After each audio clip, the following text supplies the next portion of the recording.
Huwa ċar illi f'Malta teżisti problema ta' diskriminazzjoni.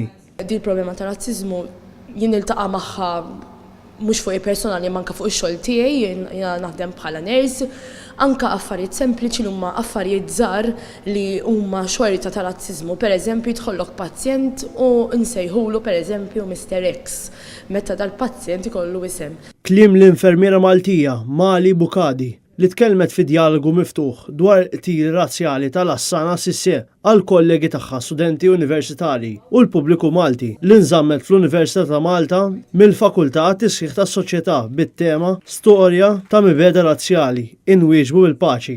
Fil-waqt li appellat lill-poplu Malti Wawċi biex ma jiġġeneralizzax u ma jiġġudikax il-barranin f'pajjiżna mid-der, saħqet li jistħoq ilha tħossha sigura f'pajjiżha stess. Id-dialogu kien indirizzat ukoll mill-Arċisqof Charles Scicluna li qal l-awtoritajiet u l-liġijiet Maltin laqmu lill-Assana Sissé bħala li rrifjutat f'għajnejn is-soċjetà. Our institutions, our legislation gave him that label. He was rejected.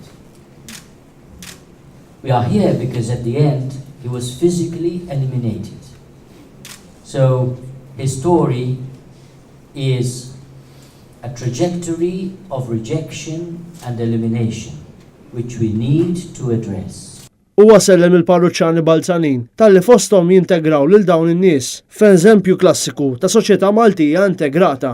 Anke fil-parroċċja Karkariża ta' San Ġusepp Ħaddiem, il-barranin li naqdu mal-Karkariżi biex iċċelebraw flimkien ħames ix-xirka permezz tal-funzjoni tal-ħasil tar-riġlejn għaliex l-Arċisqof Scicluna qal li l-Knisja qiegħda hemm għas-servizz ta' kulħadd. But we also need to help our young people understand that people of color who are with us are not guests, they are part of us. Our community needs to be a community where we respect each other as human beings, irrespective of religion, race, sex.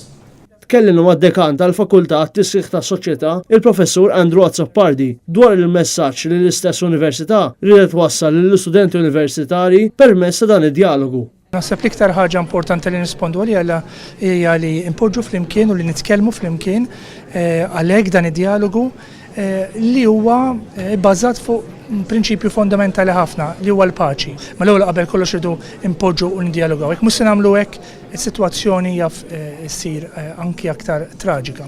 Id-dialogu kien indirizzat ukoll minn bosta akademiċi, attivisti tad-drittijiet tal-bniedem u immigranti preżenti li l-koll esprimew ix-xokk iżda ma kinux sorpriżi li seħħ dan l-ewwel qtil razzjali f'pajjiżna għaliex intilef kull kontroll fuq ir-razziżmu u l-gżenofobija f'pajjiżna, partikolarment fuq il-mezzi soċjali.